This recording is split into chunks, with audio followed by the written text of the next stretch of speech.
नमस्कार, आप देख रहे हैं समय साक्ष्य। मैं हरीश खंडा और आज हम बात करेंगे कोविड काल में मदद करने वालों लोगों की। इससे इन पे ज़्यादा बातचीत के लिए हमारे साथ रायपुर से विधायक हैं उमेश शर्मा काव मौजूद हैं। उनसे बात करते हैं कि किस तरह से मदद लोगों तक पहुंचाई जा रही है, क्या कुछ किया जा रहा है। विधायक जी, स्वागत है आपका। धन्यवाद। विधायक जी, किस तरह से मदद की जा रही है कोविड काल में? सबसे पहले तो समय साक्ष्य के सभी दर्शकों का और आपकी पूरी टीम का मैं आभार व्यक्त करता हूँ। सबको बहुत बहुत ईश्वर सबको स्वस्थ रखे, मस्त रखे, आप सबको अपने कार्यभार में व्यस्त रखे। ये जब पहले फेस था उस समय तो हमारे द्वारा भोजन की व्यवस्थाएं के काम किए गए थे, क्योंकि बहुत मजदूर और गरीब लोग फंसे थे। इस बार जो दूसरी लहर आई वो एकदम से बिल्कुल विपरीत थी। पहले समय था, इलाज होके ठीक हो रहे थे, मृत्यु का आंकड़ा बहुत कम था। इस बार जो लहर है और प्रकोप है वो इतनी तेज़ी से है कि अगर 5-6 दिन बाद लापरवाही हुई तो वो फिर जो फेफड़ों का इन्फेक्शन है इतना तेज़ी से बढ़ता है, वो वापस नहीं आता। हम ईश्वर नहीं हैं, भगवान नहीं हैं। ये निर्णय किस के प्राण बचने हैं वो तो उनका जिसको आशीर्वाद होगा, लेकिन हमने अपनी ओर से पूरा प्रयास किया।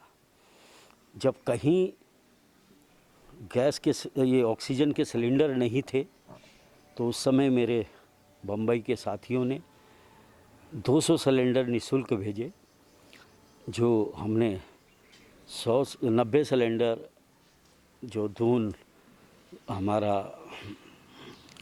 दून मेडिकल कॉलेज है और 10 मसूरी में रजत अग्रवाल हमारे वहाँ पर व्यापार संघ के अध्यक्ष हैं, और 100 सिलेंडर मैंने रायपुर अपना जो स्वास्थ्य केंद्र है जहाँ हमने कोविड सेंटर बनाया उसको दिए।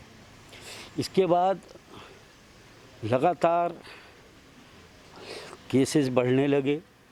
मुख्यमंत्री जी का आशीर्वाद मिला।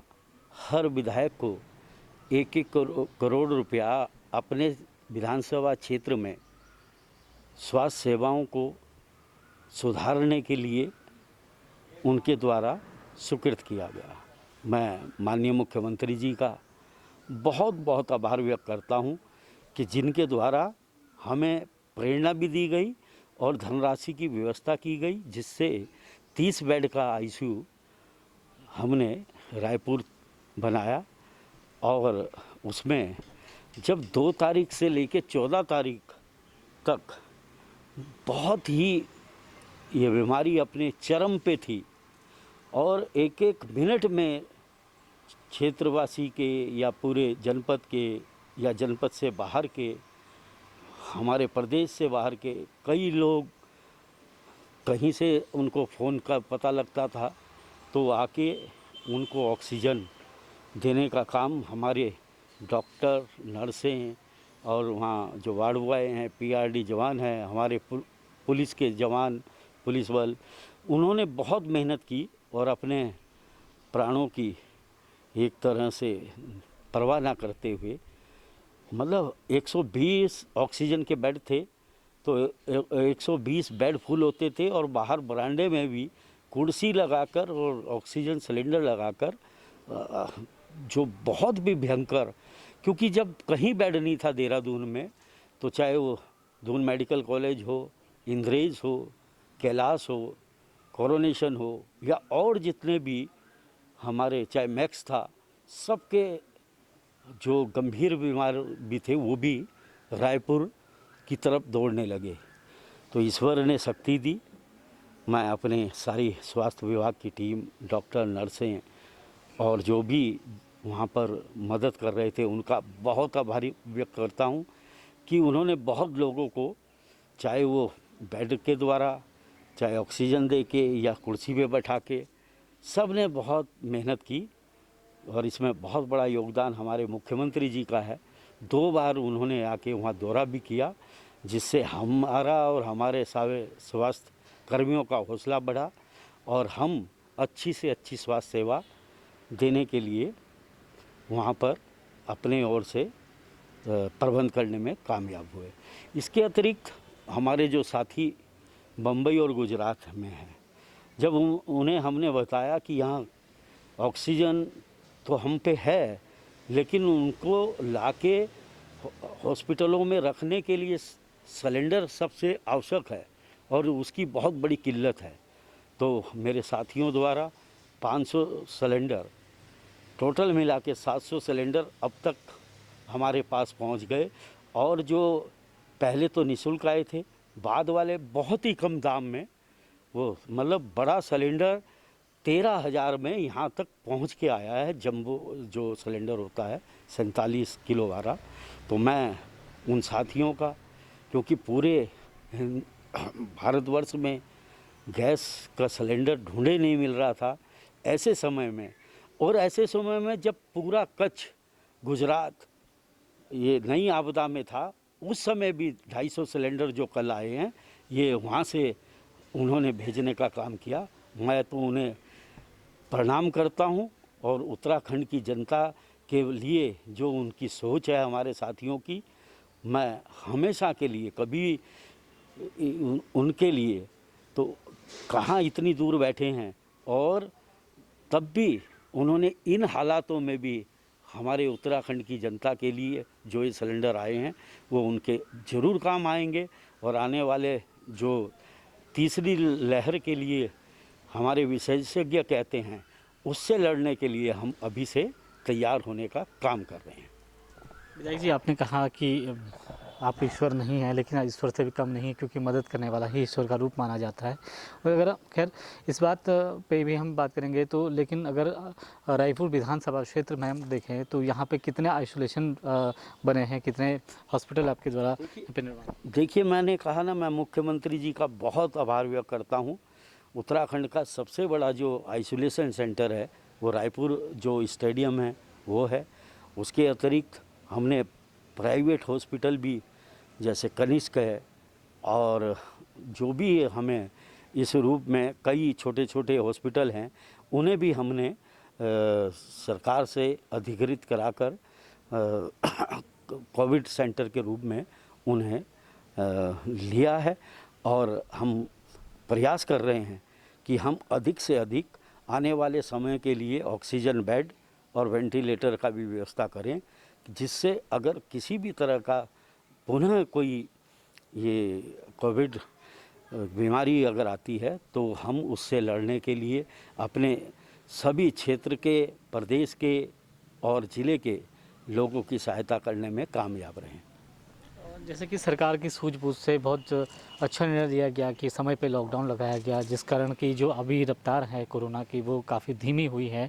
और लेकिन हम पहाड़ी क्षेत्रों में देखें तो वहाँ पे बहुत ज़्यादा बढ़ रहे हैं। इसके लिए सरकार की क्या नई योजना है, किस तरह से वहाँ पे जो प्रकोप है उसे कम किया जा सकेगा?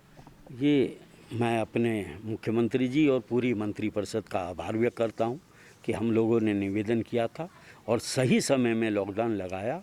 ये ज़रूर है कि अब दूर दराज के जो पर्वतीय क्षेत्र हैं, गाँव में भी प्रकोप बढ़ने लगा और गाँव की थोड़ी विकट स्थिति है। और अभी आपने देखा मुख्यमंत्री जी इधर रुद्रप्रयाग वगैरह सारे क्षेत्रों में कल शायद पिथौरागढ़ वगैरह जा रहे हैं। और मैंने कहा ना, 2 बार तो वो हमारे ही कोविड सेंटर में रायपुर आए और दून हॉस्पिटल और कोरोनेशन हॉस्पिटल, जब कोई दूसरा पहले निकलने का नाम नहीं लेता था तो हमारे मुख्यमंत्री जी लगातार बाहर जा रहे हैं और जनता का विश्वास कायम करने के लिए और अपने डॉक्टरों का और जनप्रतिनिधियों का भी उसमें योगदान करने के लिए प्रेरित कर रहे हैं। और हमारे मंत्री परिषद भी, हमारी सब मिलकर इस कोरोना के समय हम एकजुट होकर अपनी सरकार के साथ, अपने मुख्यमंत्री जी के साथ खड़े हैं और जो उनके निर्देश हैं उनको तत्काल करते हैं। और मैं निश्चित रूप से ये ठीक है कि पर्वतीय क्षेत्र में हमारे वो संसाधन नहीं है जो मैदानी क्षेत्रों में है, लेकिन हम वहाँ पर भी आने वाले समय में जल्दी सारी स्वास्थ्य की सुविधा उत्पन्न कराने में सफल होंगे, क्योंकि अब जांच का दायरा भी हम हर पर्वतीय क्षेत्रों में गांव-गांव तक टेस्ट का करा रहे हैं। वैक्सीन भी हम लगवाने का काम कर रहे हैं और दवाइयाँ किट बंटवाने। जांच तो हो रही है, लेकिन जांच की जो रिपोर्ट है वो समय पे नहीं आ रही। ये इसी वजह से काफ़ी दिक्कतें लोगों के सामने आ रही हैं। जांच की रिपोर्ट लैबों में थोड़ा समय तो लगता है, लेकिन फिर भी अब बीच में एकदम बैकलॉग बहुत हो गया था। धीरे धीरे अब समय पे आना शुरू हो रहा है और आने वाले समय में और जल्दी इसमें सुधार होगा। क्योंकि जैसे समय कम है और ख़ासतौर पर हम पहाड़ी इलाकों की बात करें, मानसून सत्र उसके बाद लग जाएगा और वहाँ पे बहुत ज़्यादा विकट समस्याएं लोगों के सामने होती है। एक तो डॉक्टर होना अलग बात है, लेकिन स्वास्थ्य की जो किट होती है वो भी नसीब नहीं हो पा रही है। नहीं नहीं, ये मैं आपकी बात बता रहा हूँ आपको कि हमारी सरकार, हमारी पूरी मंत्रिपरिषद और हमारे पूरे अधिकारी, अब सबसे बड़ा टारगेट हमारे पहाड़ी क्षेत्रों के जो दूर दराज के गांव हैं उन तक हर स्वास्थ्य संबंधी सेवाएं उपलब्ध कराना पहली प्राथमिकता यही हम लोगों की है। और मैं भी अपने क्षेत्र के जो ऊपर दूर दराज के गांव हैं उन पर कोविड टेस्ट का लिए भी काम कर रहे हैं और वैक्सीन पहुंचाने का भी और साथ में दवाइयाँ उपलब्ध कराने का भी। जैसे कि आपके द्वारा काफ़ी सराहनीय काम किए जा रहे हैं, खासतौर पर हम कोविड के समय की बात करें तो आपने कई लोगों की मदद की है। तो क्या आप ये मदद दूरस्थ इलाकों तक भी भेजेंगे, अगर हम ऑक्सीजन सिलेंडर की ही बात करें? मैंने आपसे बताया अभी जो 250 सिलेंडर पहले आए थे उसमें से 160 सिलेंडर हरक सिंह ने रुद्रप्रयाग, पौड़ी, श्रीनगर और कोटद्वार उनको भिजवाए। और जो कल सिलेंडर आए हैं उनमें से 100 सिलेंडर तो क्योंकि हमारा जो वहाँ पर आईसीयू है उसके लिए एक कमेटी आई थी जांच करने के लिए, तो उन्होंने ये कहा था कि हमें आईसीयू चलाने के लिए 250 सिलेंडर चाहिए। तो आज वो कल मंगा के तो उनकी मांग भी पूरी की, जिससे कि रायपुर कोविड सेंटर के अंदर कभी भी गैस की कमी ना रहे और किसी भी मरीज को ये कह के वापस ना किया जाए कि हम पे ऑक्सीजन उपलब्ध नहीं है। इसके अतिरिक्त जो और सिलेंडर हैं वो माननीय मंत्री जी अभी कोटद्वार के दौरे पे थे, जैसे ही आएंगे वो भी दूर दराज भेजने की व्यवस्था उनके द्वारा कर दी जाएगी। बहुत बहुत धन्यवाद आपका बातचीत करने के लिए। तो ये थे हमारे साथ रायपुर क्षेत्र से विधायक उमेश शर्मा काऊ, जिनका सीधे तौर पर कहना था कि कई इलाकों में मदद उनके द्वारा भी पहुंचाई जा रही है और ये इनका बड़ापन है कि उन्होंने अपने आप को भगवान का दर्जा न देते हुए लोगों की मदद के लिए आगे आने की बात की है। अपने सहयोगी राजन बड़ोला के साथ हरीश खनेडा, समय साक्ष, देहरादून।